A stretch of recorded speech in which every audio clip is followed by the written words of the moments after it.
Mananawagan pa ako. Kung meron pa kayong makitang unfinished, report nyo. Ano to, ulitin ko, hindi to ghost project.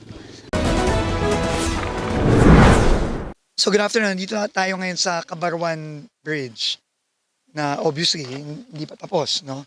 Tsaka kanina nanggaling tayo sa Loing Bridge, yun ata yung meron nag-report sa akin noon lumabas na sa social media na report na unfinished. So totoo naman, no? And meron pang isang tulay dito sa Pidig, sa Estancia.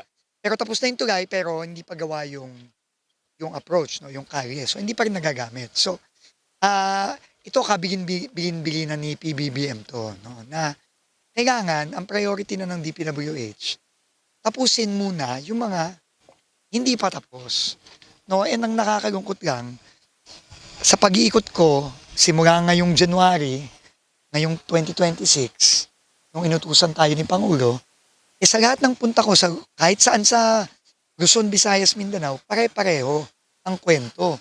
Laging may putol na bridge, laging may putol na kalye, laging may flood control na may butas, may gap, no? Kasi nga, hindi napopondohan ng tama, no? Ang laging nangyayari, tingi-tingi ang pondo. Kamukha ito, ang bridge na to, 50 million pesos lang para matapos. Ang problema, kamukha din ng Loing, 50 million din yon.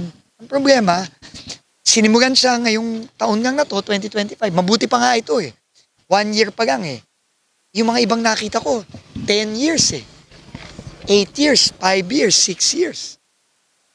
So, 30 million ang ginagay, 20 million na lang, sana natapos na. Kung merong 20 million, sana natapos na 'to right now. Tama ba ako? Kung meron kang 20 million last year, tapos na 'to, right? Yung Loing, tapos na rin 'yon, di ba? Yung Estancia, 20 million din, tapos na rin 'yon, di ba? 15 lang yun. O 15 million lang. Iyon ang hindi ko naiintindihan talaga. Bakit ganun nung nakaraan? Di ba common sense yon? Na pag may sinimulan ka, dapat tapusin mo. Hindi ba? Bago ka pa mag-isip ng ibang mga proyekto, tapusin mo muna yung sinimulan mo. Hindi ba? So ngayon, yun na yung bilin ni Pangulo. Kailangan ganun na. So nag-commit na ako kay DE, kay RD, na this year matatapos na yung Loing, itong Kabarwan, tsaka yung Estancia. Tapos na yan. So yun ang commitment na natin sa mga kababayan natin dito sa Pidig, sa Ilocos Norte, na matatapos na ito. Kasi yun ang utos ng Pangulo. Tapusin na natin lahat ng mga nakabiti na ganito. Tapusin na natin. So, mukhang kaya naman. Nakakuha tayo ng savings noong 2025. So, prioritize na natin na dito sa Ilocos Norte, uunahin natin itong mga unfinished na pondo, ay na tulay. Yung pondo nating savings, ipa-prioritize natin dito sa Pidig, yung 3 tulay. Kasi critical yung tulay. Kawawa naman yung 2 barangay. Yung dun sa Loing, may 2 barangay din doon na hindi maka-cross. Hindi ba? So, yun na yung gagawin natin. So, for the whole country, yun na yung priority natin. So, lahat ng mga nakabitin, sinabihan ko nga si RD, yung mga DE natin, ilista nyo na lahat ng mga hindi tapos. Magkano kailangan? Gaano katagal natin bago matapos? Ilista nyo na. Kung kaya nang matapos yan by 2027, hingiin nyo na yung buo. At kakausapin ko ang Kongreso para masigurado na hindi sila mababawasan. No, kasi laging ganun nagpopondo, tapos mababawasan, mabibitin. Tapos syempre galit na galit yung tao, di ba? Well, clearly naman hindi to ghost project kasi may nakatayo. At ito, kaya lang naman hindi na tapos kasi nga naubos yung pondo. Bitin yung pondo. Hindi ko na alam kung bakit. Wala pa ako nun. So, yun nga din yung tanong ko Bakit ganun? Ang problema nga, sinasabi sa akin ng mga matagal na sa DPWH, kamukha ni RD Richard, nagre-request daw sila sa region o sa district, pero pagdating daw ng final na budget, either minsan nawawala or nababawasan ng malaki. So, kailangan talaga ipaliwanag natin sa lahat, kasama na rin sa Kongreso, na siguro bago naman tayo mag-isip ng bagong project, i-priority muna natin yung mga hindi pa tapos. Tapusin muna natin, siguraduhin muna natin. Kamukha ito. Wala namang right of way problem ito. Buti sana kung may right of way problem. Kasi kahit magpondo ka, hindi pa rin siya magagawa hanggat hindi mo makuha yung right of way. Eh yung dalawang binisita natin, itong Kabarwan saka yung Loing, wala namang right of way problem to eh.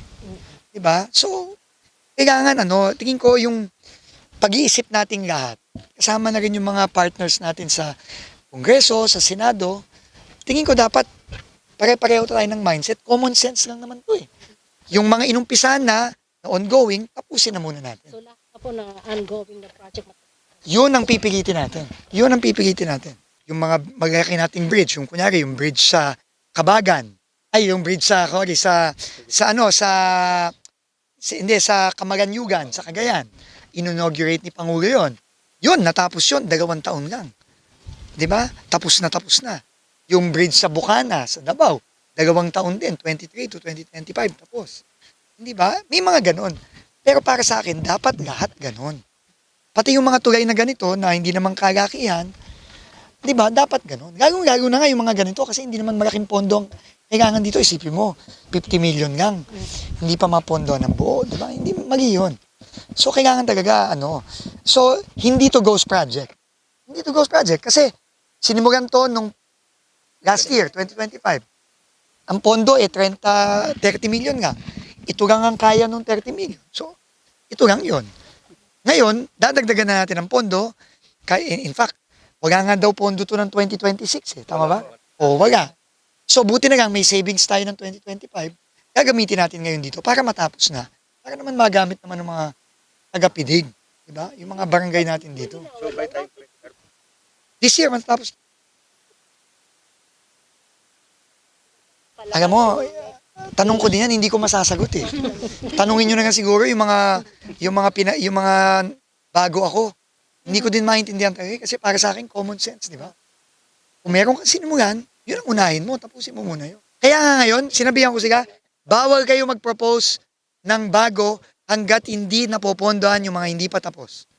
Hindi ako tatanggap ng kahit anong project na bago kung hindi napopondohan muna yung uncompleted. Sa buong bansa. Yun na yung sinasabi ko. Kasi nakakainis, hindi ba? Lahat naman tayo taxpayer eh, di ba? Lahat naman tayo nakikita natin to, Luzon, Visayas, Mindanao, puro ganito eh. No? Pero ulitin ko, hindi to ghost project, no? Kailangan ngang dagdagan yung pondo. Yun ang gagawin natin para matapos. Ngayon, nag-instruct na ako na isama na yung 20 million dito. Ay, hindi. Magkano dito?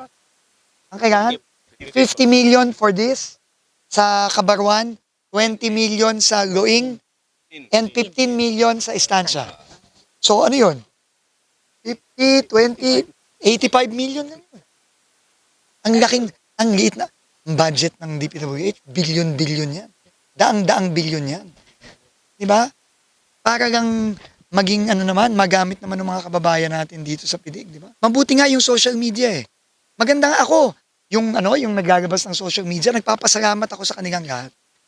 Nagpapasalamat ako kasi dapat naman talaga mainis tayong lahat pag may ganito eh. Di ba? All over the country to. Di ba? So, para sa akin, gawin natin ang utos ni Presidente, ayusin natin. Di ba? Yung social media, tama yun, ilabas nyo. Di ba? Ilabas nyo kung, in fact, mananawagan pa ako. Kung meron pa kayong makitang unfinished report nyo, di ba, pipilitin nating sumbong nyo tong mga dito.